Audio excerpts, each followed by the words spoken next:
We're back with another episode of Streetpreneur Podcast, the podcast for entrepreneurs, small business owners, startup companies, and also aspiring entrepreneurs, people who are looking to get started with their business.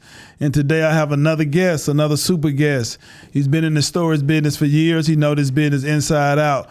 So for those entrepreneurs that's looking to get your start in the storage business, you've been thinking about it, you've been wanting to get a little bit more professional advice about it on what decisions you should make, what you shouldn't do.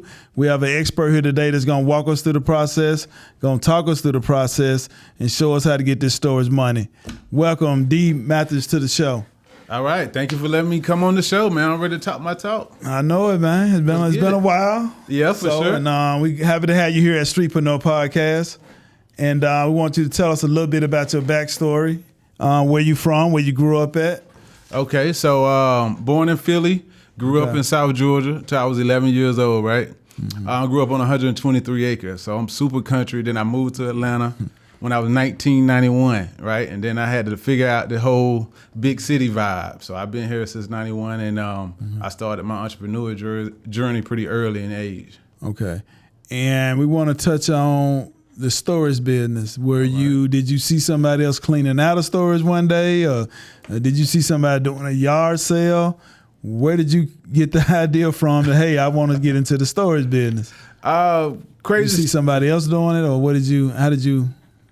Okay, so let me tell you what happened. I had a lawn care business back then. It was 2010. I was at it's called Secure Storage, but it was owned by Mom and Pop at the time. It was a different name.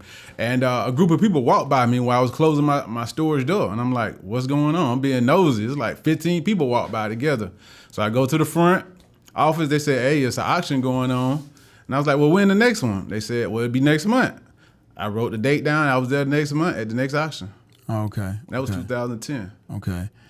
Tell us about your first storage unit that you purchased. What was in it, and what year was that? My first storage unit I purchased was 2010, probably about January, February. This was in Riverdale, Georgia.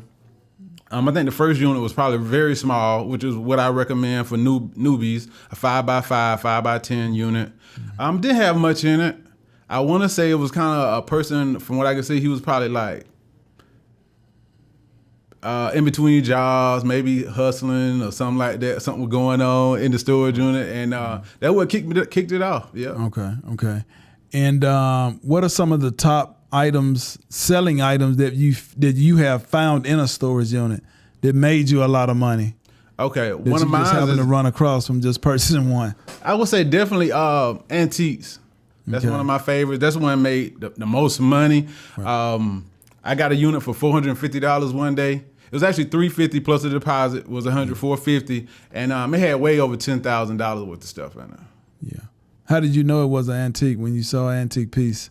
Because I had been in the industry at that time already a couple years, and because I grew up in South Georgia, I knew what antique old stuff looked like, right? Mm-hmm. So I looked around. The unit was at least a 10 by 20, so that means 2 cars get fit inside the storage room. It's pretty deep. Yeah. And the main thing what I noticed, which is big key, it was no trash. When I scanned through the unit, because I couldn't walk in the unit because I was physically there, I noticed everything in there looked sellable, which is great. Okay. I mean, it's all profit. Right. And I went on and cleaned up, grabbed that thing for $450. Okay. And where do you sell your items after you purchase them? Okay. So you take them home and clean them up if they need cleaning or whatever. And as far as the next phase is, how do you get rid of the product? How you move it? Okay, my big 3, right, is eBay, Facebook Marketplace, and OffersUp.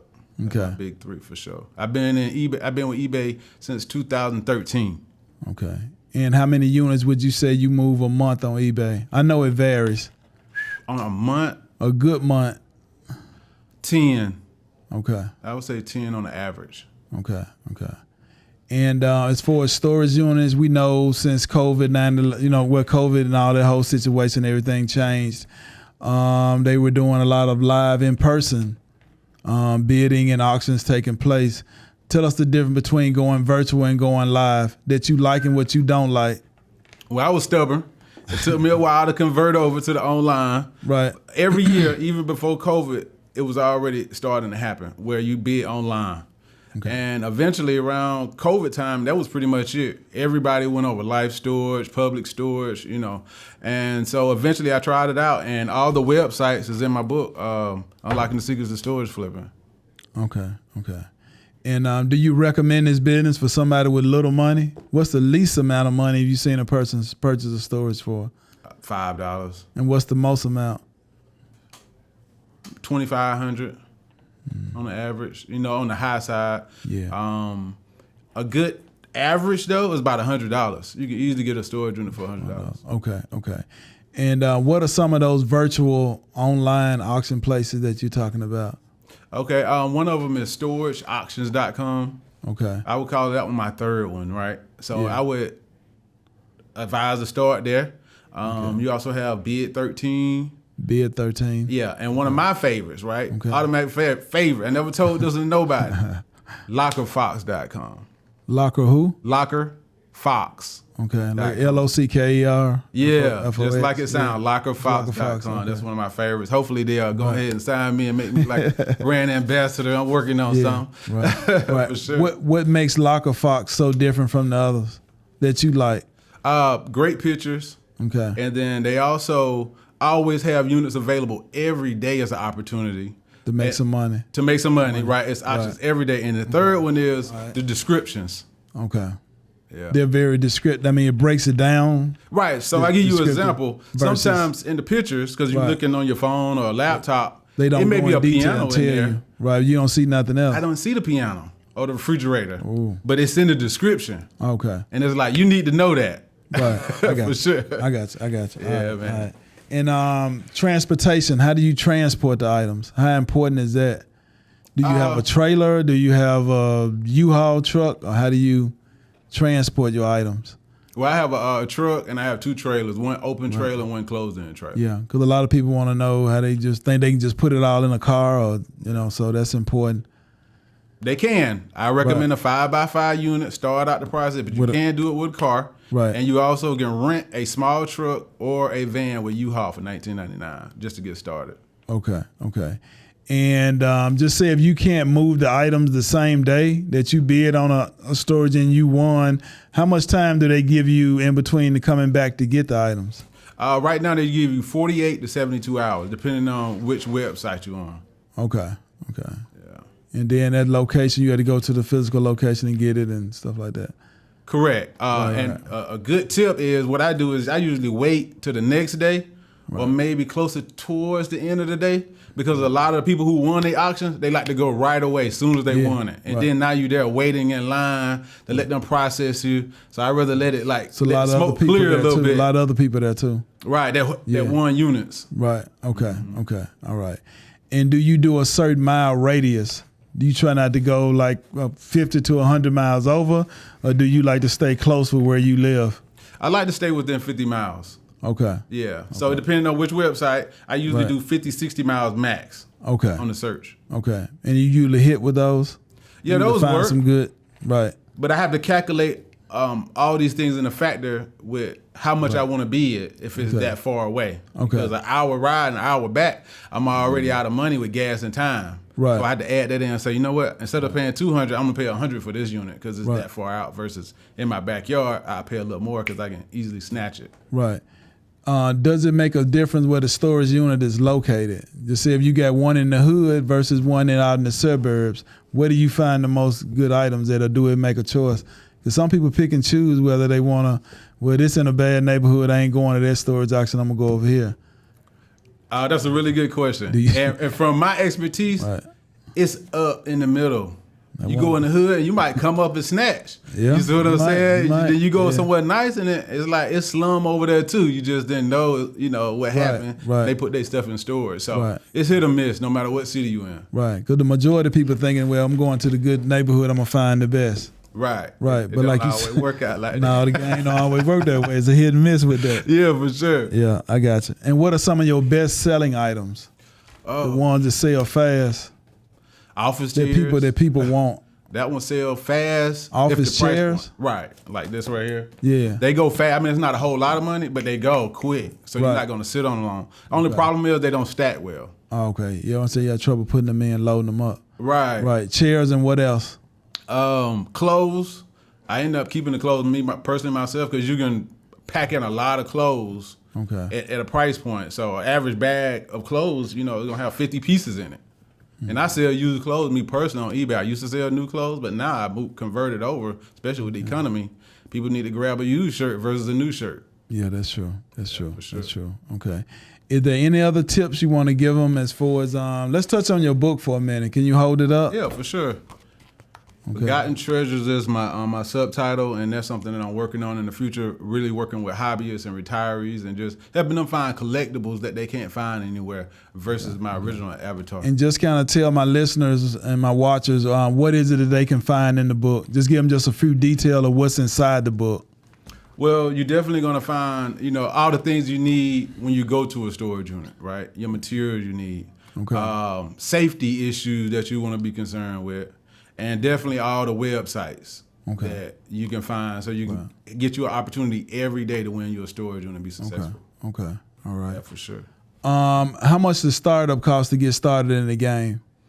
Besides your money for the storage and the vehicle and what else you need? Less than $100. Less than $100. You ain't got to overthink this at all. No. Real Keep low. your feet wet. Yeah, to get in. Yeah, for sure. Okay.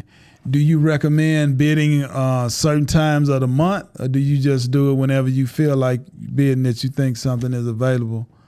Is it good to go at the beginning of the month, the end of the month, or it don't matter? It don't matter because you got different websites. Right. And each website have something going on every day. It just depends on what city you in. Okay. So we're in a big city, right, in Atlanta, so 3 to 4 websites have an auction every day. So you pretty much need to be on there every day if you have the capacity to handle it. But if you're just starting out, just focus on 1 or 2 websites. And stay small. And check it maybe every 2 or 3 days. Okay. As far as storing your items, where do you put them? I put mine in secure storage. Okay. Right. You got to have a big unit for that though, right? You go on the regular. I know it depends on what all you moving, but yeah. It goes up and down. Sometimes I have 2 10 by units. 10, Sometimes 10 by I have 15. 1 unit. Right. I also had a shed built in the back of my home a few years ago, so that helps me out as well. Okay. So they cut down on costs of trying to go and rent something else and do this. Okay. Yeah, sure. What other, just give me 5 tips, the reason why somebody should get started in the storage business. One of them is to help your relationship. Why is that important? Because finances is one of the major reasons people gonna break up. Yeah, that's true. Right. And that's true. I ain't got to stick on that too long, but I know it's people who's struggling that don't get a chance to take their significant other out on a date because the bills are just right there on their neck. Yeah. So this is gonna create you an opportunity to make extra money. Okay. The second one is you don't need an education. You ain't got to worry about having no GED, no college education. That's 2. Right. Just your determination and hustle. Yeah, just get outside and make it happen. Hustle. Yeah. Yeah, for sure. Okay. 3, the opportunities are everywhere. Okay. No matter where you live at, especially in Atlanta, within 5 miles, there's probably at least 2 storage unit places. It is. So there you go. The opportunity right there. Okay. All right. 4th, even if you have a car, you don't have to have a truck, van. You could just start out and just only bid on the unit that you know that can fit in your vehicle. Okay. All right.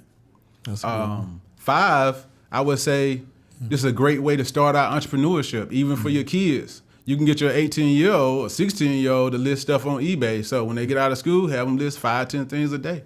Yeah, that's true. That's a good hustle. Yeah, for sure. Yeah, for sure. Anything else? I know you mentioned that you want to start to help entrepreneurs that are in the store, people that are in the storage business find a way to exit out. Just kind of tell us a little bit about that concept. Okay, so your new concept that you working on. Right, this is something super brand new. I'm working on it right now. It's really behind the scenes. All right. And what I call this is my exit strategy for the average person. This is not for someone who's in the storage unit business. Oh, okay. This is for someone who's already have a house or apartment, but you have things stored in a storage unit. Okay, I got you. Right, and the average person keep it from 6 months to 13 months. And a lot of people are not familiar with storage companies are on a month-to-month lease. Yeah. So after 3 or 4 months, your price that you pay goes up. Then it goes up again. And the average person forget what they even have in the storage unit. They ain't even missing it. So why are you paying the bill? Let me help you get out of that storage unit bill with my exit strategy. Okay, all right. What's next for your storage business? Anything, new development, new projects? Besides that, I know you're working on that one. Anything new for 2025? Definitely another book or what you got? What you working on? Well, I got my course. Okay. Get started on my course, of course, because people learn different ways. Some people want to listen. Right. I had to work on my audio book. So right now I have a Kindle and then I have my physical version, right? When will the course be ready? I'm not sure yet. I haven't put a date on the course yet. Working on it. Yeah, because I'm not sure if I want to do a mini course or a big course. Right. The second one is I have a team of people that's in my Facebook group I created last year. It just reached a year. And I'm working on a team of resellers. So what I'm doing is for the people who just say purchase my book, you stay right here in Atlanta, you purchase a couple of storage units, you have items. Now, when I have a customer that comes to me and say, I need a microphone. If I'm out of microphones, I'm gonna reach out to you and say, hey, do you have a microphone? I got a customer ready right now to buy a used or a new microphone. Mm-hmm. Yes or no. So what I'm doing is instead of focusing on competition, I'm focusing on collaboration. So if you're in my Facebook group, I'm gonna send you leads, opportunities for you to sell your stuff faster. So that's what I'm growing right now, a big community. I like that. I like that concept. That's smart. Well, we want to thank you, man, for coming out to the show, taking time out. Tell everybody how to get in contact with you. All right. So what I need you to do is go Storage Unit Flipping 101. I'm on Facebook. I'm on TikTok. I'm on Instagram. I'm on Fanbase. I'm on YouTube is one of my big ones I'm working on now because I know I need to at least have 7-8 hours of content on YouTube. So y'all hit me today, Storage Unit Flipping 101.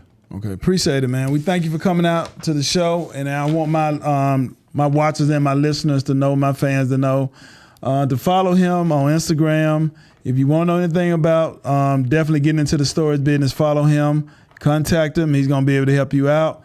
And I want to thank y'all for watching the show today. Please subscribe to the channel. Tell your friends, your associates to subscribe to the channel. We'll be back next week. We got a new video dropping every Friday. Tune in.